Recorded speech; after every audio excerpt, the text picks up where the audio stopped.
Bismillahirrahmanirrahim. Assalamualaikum warahmatullahi wabarakatuh. Selamat siang semuanya. Yang terhormat Ibu Meli selaku dosen mata kuliah Literasi Informasi dan juga kawan-kawan sekalian yang saya sayangi. Pada kesempatan hari ini, kelompok 6 akan membahas tentang digitalisasi media informasi cetak dan non tercetak. Kelompok 6 terdiri dari 3 orang. Yang pertama, saya Nail Auto selaku moderator, dan ada dua pemateri, yaitu Muhammad Fajar Jazuli dan juga Dani Rashid Rabani. Untuk materi yang pertama akan dibahas oleh saya sendirian. Untuk penjelasan yang pertama, yaitu terkait dengan informasi. Informasi merupakan hasil pengolahan, manipulasi, dan juga mengatur data dengan cara menambah pengetahuan dari orang yang menerimanya. Informasi juga dapat didefinisikan sebagai kumpulan fakta yang dapat ditarik kesimpulannya.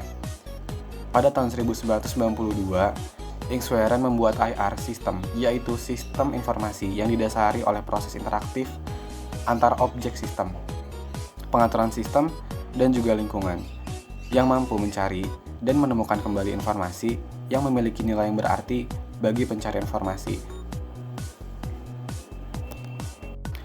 Baik, untuk selanjutnya kita akan membahas tentang pembagian informasi. Pembagian informasi itu sendiri terdapat 5 pembagian. Yang pertama merupakan informasi opini atau informasi analisis, yang merupakan pandangan pribadi atau penilaian yang berdasarkan dengan apa yang tampak benar atau penafsiran fakta, yang diambil dari sisi pendapat, ide, ideologi, serta perspektif yang individual atau kelompok.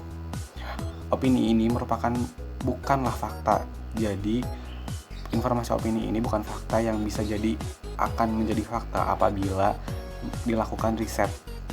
Jadi jika ada riset yang mumpuni, itu bisa jadi fakta, tapi untuk baru opini aja itu belum fakta. Yang kedua tentang informasi yang objektif. Informasi yang objektif merupakan informasi yang dimaksudkan untuk tidak memihak, jadi terlihat lebih netral gitu. Sedangkan informasi subjektif ini yang sebaliknya. Yang selanjutnya merupakan informasi primer atau sekunder. Primer yang berarti informasi ditulis oleh orang pertama kali mengalami, melakukan, meneliti kejadian peristiwa yang ia kaji. Sedangkan sekunder berarti tafsiran atau interpretasi dari sumber informasi primer. Yang terakhir merupakan informasi ilmiah atau populer.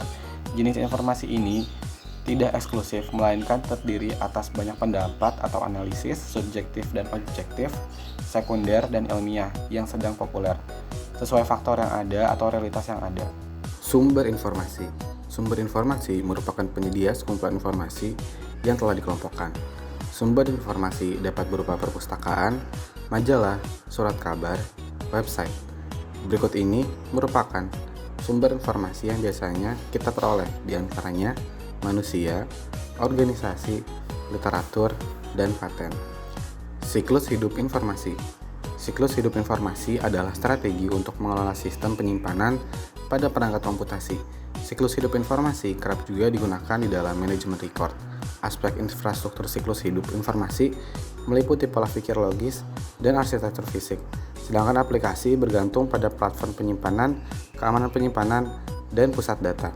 Ada 5 fase identifikasi sebagai bagian dari siklus hidup informasi, yaitu penciptaan dan penerimaan, distribusi, pemakaian, pemeliharaan, dan perilaku. Istilah-istilah siklus informasi. Berikut istilah dalam siklus informasi yang harus kita ketahui. Yang pertama, identifikasi informasi. Yang kedua, pengumpulan informasi. Yang ketiga, organisasi informasi. Yang keempat, manajemen informasi. Yang kelima, pemanfaatan informasi. Yang keenam, penyiangan informasi. Yang ketujuh, informasi bibliografi. Yang kedelapan, informasi katalogisasi bibliografi. Yang kedelapan, MARC dan MARC 21 Unimark. Selanjutnya adalah tentang perbedaan antara informasi bibliografi dan non-bibliografi. Informasi non-bibliografi sendiri adalah sebuah informasi yang secara tidak resmi diakui, dikutip dalam database atau dilaporkan dalam literatur, biasanya dalam bentuk yang non-terstruktur dan non-sistematis. Pada materi kali ini, kami membagi dalam bentuk tabel, di mana dalam bibliographic information, bentuk kutipan dalam database itu diakui, sedangkan non-bibliographic sendiri tidak dikutip dalam database yang diakui gitu. Lalu untuk bentuk catatannya catatan dan terstruktur itu dalam bibliografik sangat terstruktur dan sistematis. Sedangkan non-bibliographic information tidak terstruktur dan tidak sistematis. Dan untuk akses informasi, bibliographic information itu biasanya diakses dari database dalam bentuk referensi yang tercetak. Lalu untuk non-bibliographic information biasanya diakses dari database, namun banyak kasus justru tidak tercetak.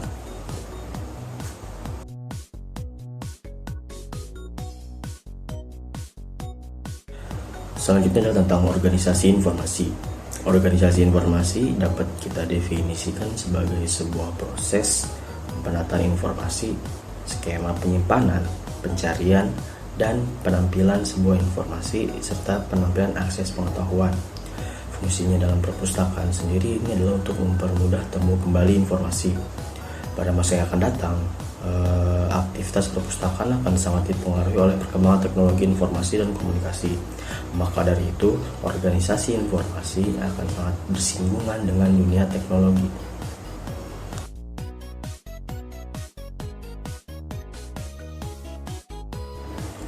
Selanjutnya adalah tentang kategori informasi, tujuan dan standar penyimpanan organisasi informasi. Informasi dapat kita kategorikan menjadi dua, yaitu informasi terstruktur dan informasi yang tidak terstruktur.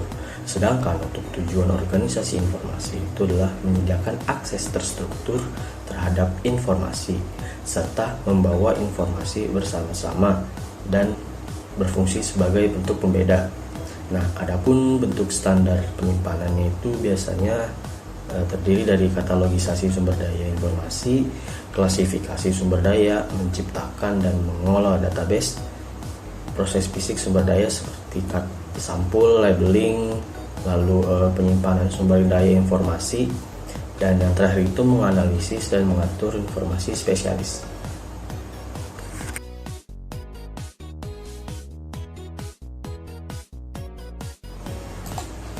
Selanjutnya itu adalah organisasi informasi digital. Organisasi informasi digital itu adalah sebuah proses render dari sejumlah besar informasi ke dalam bentuk digital sehingga dapat disimpan, diambil oleh perangkat komputer. Kita bisa ambil contoh itu bahwa pada masa sekarang ini hampir semua dokumen bisnis biasanya dalam bentuk digital. Di masa yang akan datang, semua orang akan sangat tertarik dalam mengakses dan memiliki informasi. Informasi akan kita anggap sebagai sebuah kebutuhan pokok di masa yang akan datang. Salah satu contohnya adalah ketika kita bangun di pagi hari, pasti hal pertama yang kita lihat adalah smartphone. Nah, di mana kita untuk mengecek tanggal, jam, dan waktu, atau mungkin untuk mengecek pesan. Itu adalah bagian dari kebutuhan informasi yang akan sangat kita butuhkan nantinya.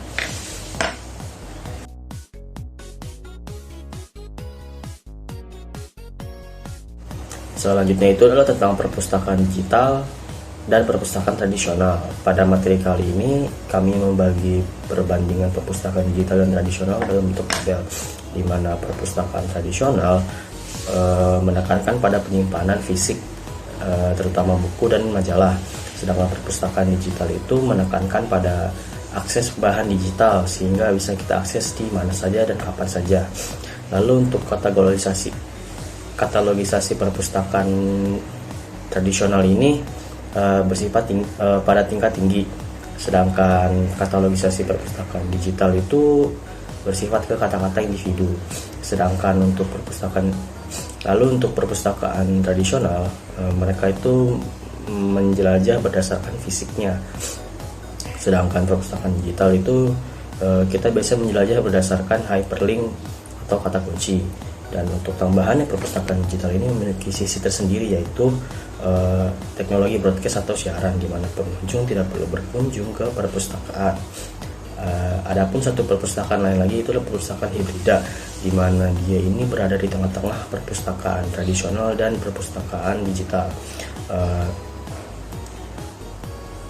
Perpustakaan hibrida sendiri ini masih menggunakan buku, namun kondisinya itu berada di masa peralihan ke arah non buku. Proses digitalisasi pun dilakukan dari cetak ke non cetak.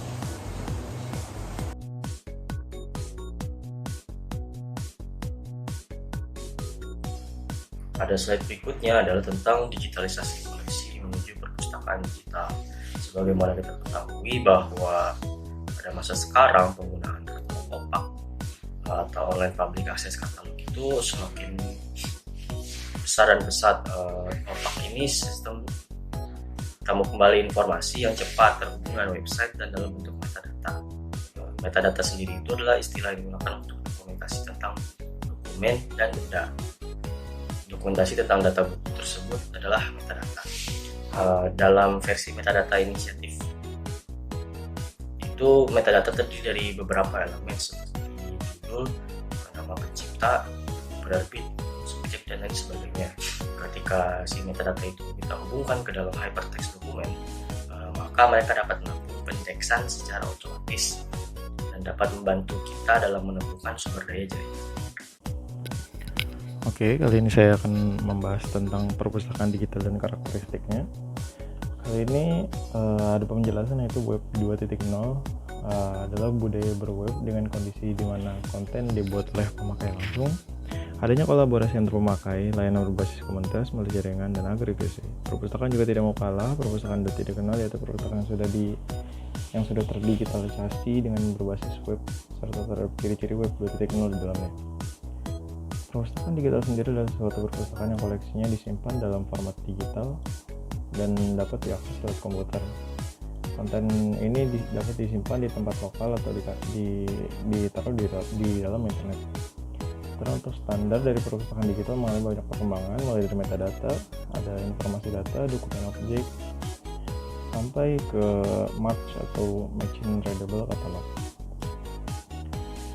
Teknologi dan pertimbangan software pada perpustakaan. Ada beberapa pertimbangan bagi sebuah perpustakaan atau organisasi informasi.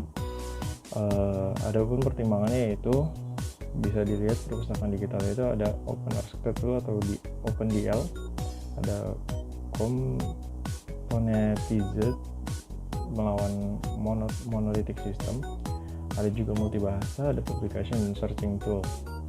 Kalau teknologi emang menggunakan biasanya bahasa Inggris ya, kayak misalnya UI-nya harus multibahasa atau arsitekturnya harus baik dan benar.